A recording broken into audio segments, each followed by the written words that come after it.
Hi everybody, it's Russ from My Hammers 11. I hope you're all safe and well. Obviously, if you're new to the channel, please obviously subscribe and hit the little notification bell so you know when we're posting new content. Got loads of videos and loads of great guests coming up, including today. I think it's our most award-winning. She's won the Women's Super League twice with Liverpool. We don't talk about that. But she's obviously played a couple of FA Cup finals as well. It's Kate Longhurst. How are you, Kate? Hello. Yes, I'm good. Thank you. I'm doing well. Yeah, not bad. Almost 50 appearances for the Hammers. 5 goals, I believe. I'm led to believe. Yeah, probably should be doing better than that. But yeah, I think 5. I don't know. I don't really count my goals. Don't you count the goals? Because I imagine some people do it religiously. Do you just like when it happens? Just give it to someone else to score normally, and then join in the celebrations. That's all I care about. Love it. Right. Obviously, many of you know that Kate's a massive West Ham fan. And so, the idea of this channel, Kate, is we're interviewing lots of different people all over the world, lots of different age groups about their memories of West Ham. Because obviously, you more than anyone, we haven't got no live sport. No, you're not trading I know. or anything at the moment. Plenty to talk about. Is there? There's nothing. But hopefully soon. Yes. So in terms of your sort of West Ham fan career, we can talk. Feel free to drop in, obviously, the playing career as well. What's your earliest sort of memories of West Ham? I mean, from as early as I can remember, I've supported them. Yeah. And then as I've kind of maybe from like 10, 11, I became obsessed.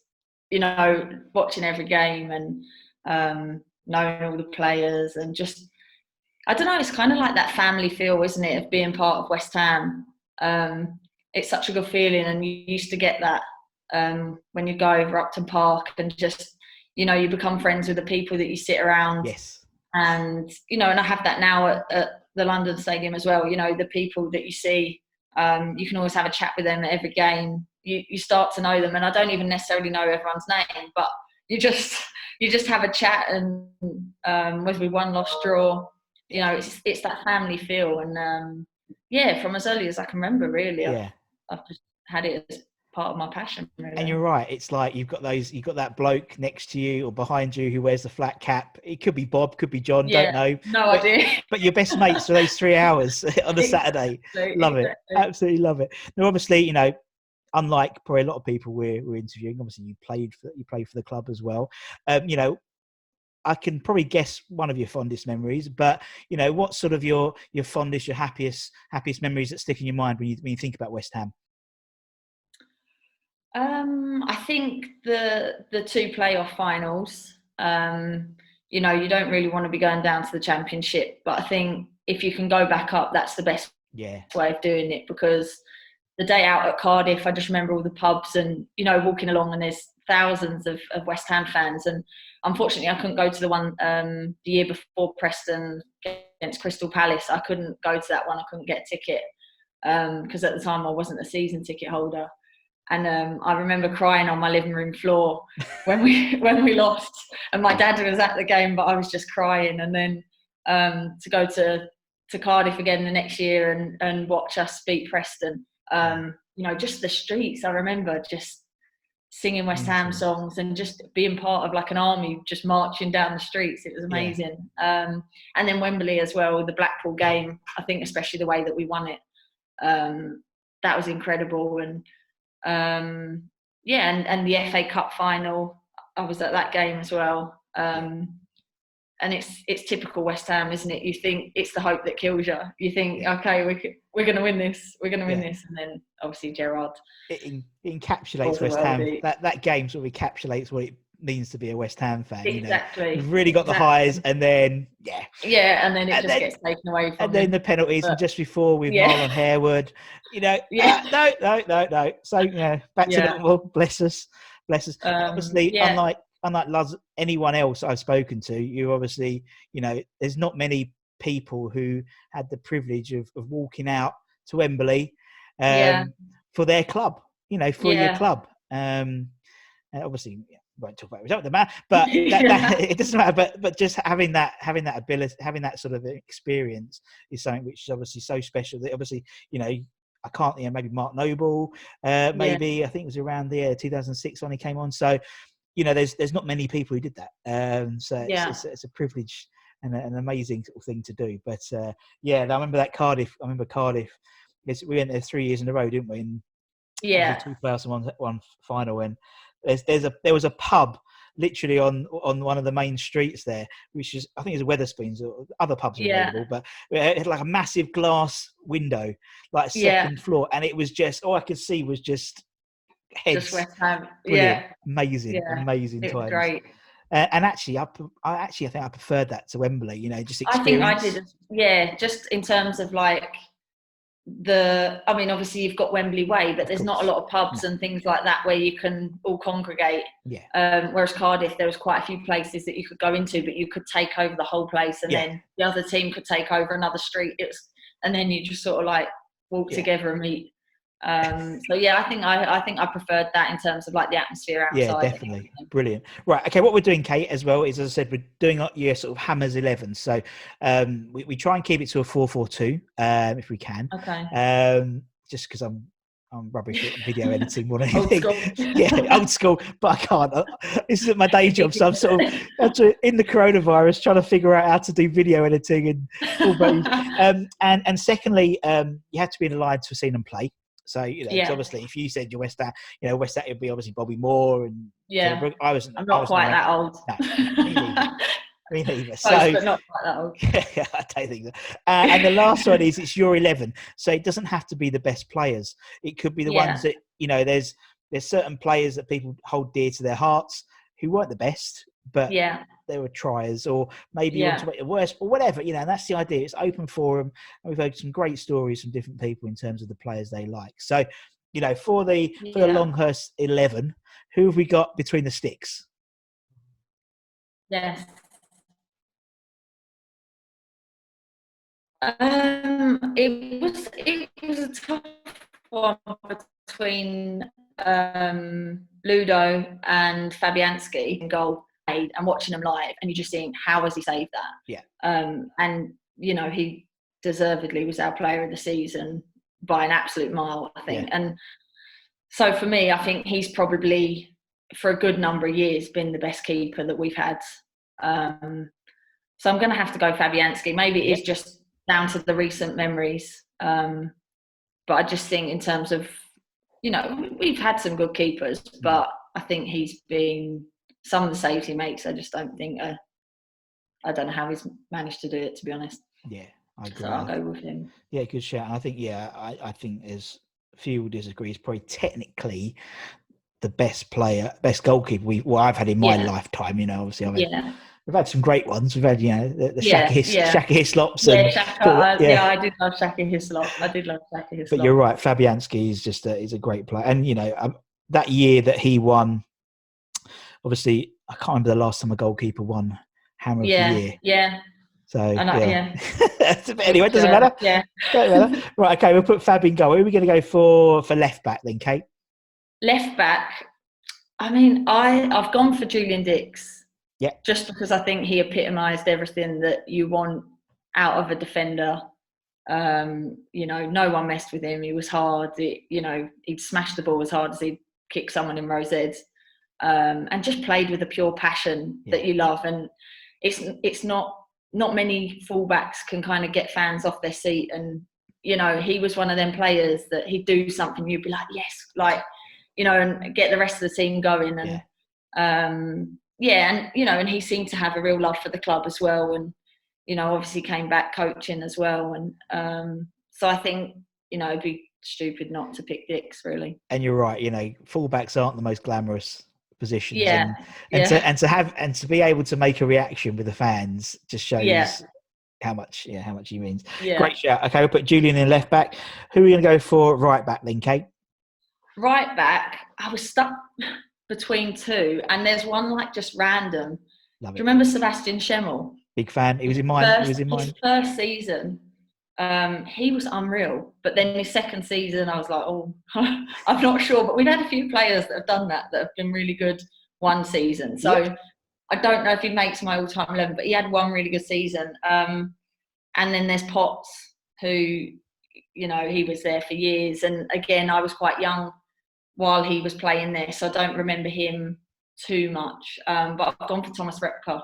Yes. And I'm going to have like a no-nonsense back four here. But, you know, he was, again, when he left, for a foreign player to come in and feel so welcome by the fans and cry, you know, Repka, like this hard man, you don't expect much emotion. And, you know, the game he left, he was sobbing his eyes out. And I think probably about 30,000 people in that crowd were as well.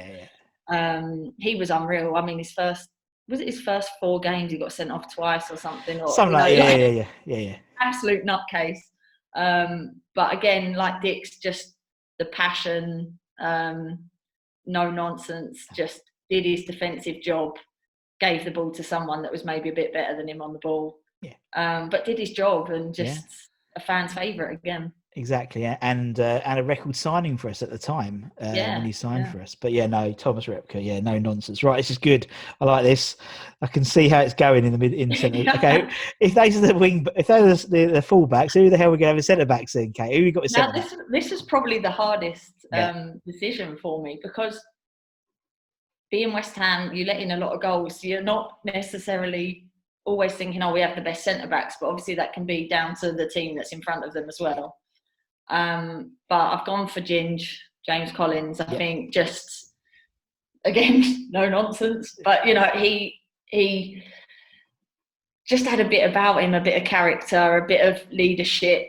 The fans loved him, and just made you be proud of someone wearing your shirt. You know, he just did everything that you wanted him to do, and it's a shame he didn't get another year contract, but you can kind of understand why. That's football, unfortunately. But I used to love watching him play, and he had 2 spells here, and you know, he played a big part in what we were trying to achieve. And I think, you know, he seemed quite well liked among the players as well as the fans. Definitely. And just popped up with a good goal as well every so often. So I'll put Ginge in there. Yep, good shout, great shout. And I totally echo what you said. I think it was first season in London Stadium, but like Mark did a little thing at the end of the season, you know, when they were doing the lap, and he was like saying, give this man another year, and they did that time. But you know, and it's like clearly you see on Twitter and the banter he still has with everyone, there's still a love for the players and a love for the club, which is great. Exactly. All right, Ginger's in. Okay, who's going to partner him then, Kate? So I had it between 3. I had Ian Pearce, great shout, Anton Ferdinand, and Winston Reid. I think Winston Reid, for a couple of seasons, was unbelievable. Yeah. It's just a shame he got hampered by injuries, really. I think it's a real shame the way his career with us has sort of petered out a little bit. You know, since we've moved really from Upton Park, he's had a lot of injuries. But I think from when he first came to West Ham, how he grew as a player and became so important for us at the back. I think people tend to forget that just because he's been dogged with injuries. Sometimes people forget how good he was. Ian Pearce, I think he was just at the time a really good centre-half for us, scored that goal against Tottenham that wasn't bad. You know, he was, again, someone quite tough to get round, and you know, and could play a little bit as well. And played up front. Be a good leader. Played up front for a few games. But I think I'm going to go for Anton Ferdinand just because he was there for a while. Maybe not necessarily the best centre-back that we've ever had. And, you know, probably not as good as Rio in terms of what he can do. But, you know, Rio wasn't at West Ham long. And I think if you pick him, it's because of what he's done after West Ham. Sure. But Anton seemed to really have a love for the club, and just that goal against Fulham, just being there, watching that live, it was incredible. Just, I don't know, he just had so much passion for West Ham, and I really enjoyed watching him play. And just, I felt gutted for him when he missed the penalty in the FA Cup final as well. but yeah, I'm gonna pick Anton Ferdinand to partner. Good shout. Nice shout. And actually, I read a story, or someone must have mentioned it to me, about those penalties. I think Ginge was the next one, or something like that. He was gonna, and he was gonna do old school Julian Dick, just 30 yard, just wallop it in. Just run from the halfway line, don't stop. If I was a goalkeeper, I'd have just gone, all right, Ginge, no worries, cool. Our penalties weren't the best that day, were they? No, they weren't, and I don't think, and it's been picked up loads of times. With Julian, obviously, he had a famous, just walloped it, and no one does it anymore now in the modern game. Everyone's trying to be clever and curl it and dink it. Yeah. But all right, okay, that's a no nonsense back. Yeah, no nonsense back four. No you're not getting much change, are you, for the striker or the two wingers out there? Love it. All right, okay, let's go into midfield. Who should we have? Left wing. Left wing. Again, I was stuck between two. I think Everton in that first season, he was incredible for us, and I really enjoyed watching him play and the way he could dribble around players and some of his finishes. I think it was Ipswich, the playoff goal. Yeah. I mean, that was a great moment. But I think in terms of longevity, for me, Trevor Sinclair, not necessarily like a pacey winger that takes people on and not a lot of pace, but he had a lot of skill and a lot of great finishes for us. I mean, he could score a worldie, couldn't he? Every season he seemed to pop up with a couple. And he was one of the first players I had on the back of my shirt as well. Okay. Fair enough. Sinclair 8. So yeah, I really enjoyed the way that Sinclair played, and represented England, which we haven't had too many people to cheer on. But just the way that Sinclair played, and obviously set up that Di Canio goal as well. You've got to be in the team, haven't you, if you can play balls like that into our best players. Yeah, no, I echo everything you said there. He was in my team as Tricky Trev as well. Right, okay, he's going left. Who's going to go on the right then? We'll go the other side. I've got to go with Pyatt. I mean, not that he's traditionally off the right all the time, but for me, in terms of watching a player live, he is the best player I've seen live, along with Di Canio. But just in terms of how easy he made the game, just everything he did, I was like, how has he done that? How? And just sitting players down, and some of his free kicks that you get to see live. The one he scored against Man United at Old Trafford, our game got called off, so last minute I could go to the game, but I had to sit in the United end. So I bought a ticket off a United fan, and I'm sat there, and I'm sat right behind the goal, and it's gone in, and I'm just like, I couldn't jump up and cheer because I'm sat with Man United fans, and it was just unreal. But I mean, some of the stuff for me, that's the most enjoyable season I've watched West Ham play. The football that we played under Bilic that season, the whole being the last year at the Boleyn Ground, like it was just everything was meant to be, I think. And to have a player like him, just the way he played was. It was incredible, really. Exactly, and there was nothing of him. He was a stumpy little bloke, really. But just mercurial talent, and I think I totally agree. I think the stars just aligned that season. The right manager, the right player, and the right manager-player relationship. And the season wouldn't have been the same without him. For sure. Great shout. All right, we'll put Pyatt there. Who are we going to have in the centres? Okay. I'm going to go for Noble. Yep. Because he's pretty much been there the whole time I've supported West Ham. Probably right. Yeah.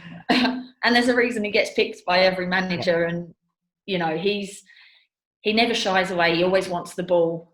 People say about his work rate and everything, but he always wants the ball, and he can do things with the ball that other players can't do. He has got skills. He can, like some of his passing, the vision that he's got. And this season and last season, he seemed to find himself on the left wing and putting in a few crosses as well somehow. But he's just all action everywhere. He probably touches the ball along with Declan Rice probably more than any other player on the pitch. He would never shy away and just gives his all. And he's someone that you want as a captain, someone that you want to get behind as a West Ham fan. So I couldn't have a team without Noble in it. Definitely. All right, Nobes is in. Good shout. Okay, so put Nobes in. Who's going to partner Nobes in the middle then? Scott Parker. Yeah, again, for me, someone that just gave absolutely everything. And I mean, he probably deserved to be in a better team than us. I mean, that one season he had, I think he won the Football Writers Award or yeah. Not many people do that. Did we get relegated that season as well? From West Ham that haven't even achieved anything that season. He was incredible, and I just remember him sort of going around in circles all the time, but he'd always get away. Parker turn, yeah. He'd always get away from players. Yeah. But he just, I mean, he'd take shots in the face, get straight back up. Yeah. It was just as if he did everything for the team that season. And then unfortunately we got relegated and we had to let him go to, the team that we don't want to mention. We don't talk about yet. But he was incredible. Probably, again, one of the best players I've seen in terms of wearing a West Ham shirt. All action, did absolutely everything, pass, shooting, tackling, just everything. He was unreal. And I think for Noble, he was someone to learn off of and picked up a lot of good traits off of him as well, and became a better player from playing alongside him, I think. That's a good shout. And I think sort of history's repeating itself with Declan and Mark, having that sort of older man, so to speak, to sort of, so yeah, I can see that. It's a good shout. I didn't really think about that, but that's a great shout. Okay, so, and I think it's good having Noble and Parker in the middle because you've got Payet and Trev. Yeah. So they're not going to track back too much. They can come in, exactly. They can deal with the defensive work. Exactly. Love it. Okay, who are we going to go for up front then, Kate? I think Di Canio has to be there. For me, he was one of the first players that, made me fall in love with West Ham, and just the way he played and that little chop that he always had. You knew he was doing it. The defender knew he was doing it, but would still always be able to do it. He's what you want in a West Ham player, passion, skill. He's a bit of a throw a strop and didn't really like that's him, game. But you loved him for it because he gave absolutely everything on the pitch and wore his heart on his sleeve, and he wasn't bad in terms of skills and everything, was he? So you can't have a team without Di Canio, I don't think. And I think West Ham fans relate to that person who's clearly an enigma of a player, and it's going to take one defender to leave a foot in and he'll absolutely just go. Yeah. But it was like Repka. It's like Repka. Exactly. Once to get stopped off, but brilliant. And what a man as well, and he still loves West Ham to this day. Yeah. And the West Ham fans still love him to this day. So you have to have Di Canio on your team. Sounds great. And I think Di Canio and Payet would be tasty. Yeah. We might be in trouble, but for away games particularly, we'll have to put someone instead of Paolo. But we're all right. Who are we going to go? The rest of the players exactly. Out, so, exactly. Julian will have a word, that's for sure. Yeah. Right. Okay. Who's going to partner Di Canio up front then, Kate? Yeah, this was hard because that Tevez season, Tevez was incredible for us. We don't get many players like him, and we were very fortunate. And he only really played half the season, but his goals kept us up that season. So it was not many players can kind of get the West Ham fans on side within one season and then leave and still be revered, getting their name sung when he came back. But I think because he wasn't there as long, I'm not going to put him in my team. Sure. And then I've got Carlton Cole, just I think for a pure emotional reason. He maybe wasn't the best striker, but he would pop up with some good goals. He's one of our top scorers. And he was there for years, and you just loved him, even if he missed a sitter, but then he could score like a goal on half volley on the turn. You think, where's that come from? Yeah. Again, someone that would never stop trying. He was someone I really enjoyed watching playing, even though, again, he's not maybe the best striker, but I loved having him at West Ham. And then my other option is Dean Ashton. And I think it's a shame he got injured, because I think he was probably in my lifetime, the most natural finisher that we've had at West Ham. Agreed, yeah. You know, we're not really maybe blessed with so many natural finishers. Maybe Chicharito, but he was in and out of the team and never really looked like he wanted to be at West Ham. So Ashton, in terms of being a natural finisher, I think it's a real shame that his career had to end when it did. So yeah, between them, and I mean, as much as people probably hate on Arnautovic, he was really important for us. Did a good job for that, yeah. Yeah, you know, just the way he could hold the ball up and how quick he was. He doesn't look that quick, but he was so quick and strong, and no one could knock him off the ball. So again, I mean, Arnautovic was great to watch. Yeah, I'm stuck, mate. Oh well, I mean, go for Carlton Cole. I was going to say Carlton because also he does come down to Rush Green quite a bit to exactly, family fun days. So we'll keep it. But yeah, I'll go for Carlton Cole because he's just again a fan's favourite, isn't he? And done a lot for the club. So yeah. And I don't know if you listened to he's doing a podcast with Marlon and Chris Skull, and it's brilliant. It's the Footballer's Guide to Football, and it's absolutely brilliant. I'll have to give it a listen. Yeah, and they're getting obviously. And I love Marlon Harewood, Bobby Zamora, you know, Joe Cole. There's so many players that you can there's so many, and that's the great thing about this is you can think back and look, and then like me, I was going back and I was like, and I was thinking about, you know, when you said, you know, Trevor Sinclair was the first person in your shirt, and I was thinking, you know, I think mine was Neil Ruddock. I don't know why. I had this weird fascination with Neil. Dream of. Yeah, exactly. I had a weird fascination with Neil Ruddock, and I think I had Johnny Moncur on my back as well one day. Yeah. But no, brilliant. Oh, I love Moncur. Oh, what a lovely bloke. What a lovely bloke. He was. If you wanted a yellow card, you know, just get Johnny on. I remember when he pulled the lino shorts down. Yeah. And he was warming up, and he just pulled the lino shorts down right in front of us, and I was like, "Oh my god, this man!" And that was probably the last. And no disrespect to sort of the modern era players, but I reckon that was probably the last sort of the Neil Ruddocks, the John Moncurs was the last sort of fun era. Do you know what I mean? When when they were doing the lap of honour or lap of appreciation, they were all naked by the end, apart from they were throwing their shirts and their shorts and socks and you can't really get away with it now. I think there's just too much money in the game. Although I remember we played who did we play? I think pre-season friendly we played Napoli a few years ago when we was in the old ground, and by the end they were all in their white skimpy their shirts, and it's like just giving everything. Yeah, exactly. They were like chiseled Adonis Italian bodies. You know? Okay, well, fair enough. Okay, it's been absolutely brilliant. I've really enjoyed it. Got a lovely team.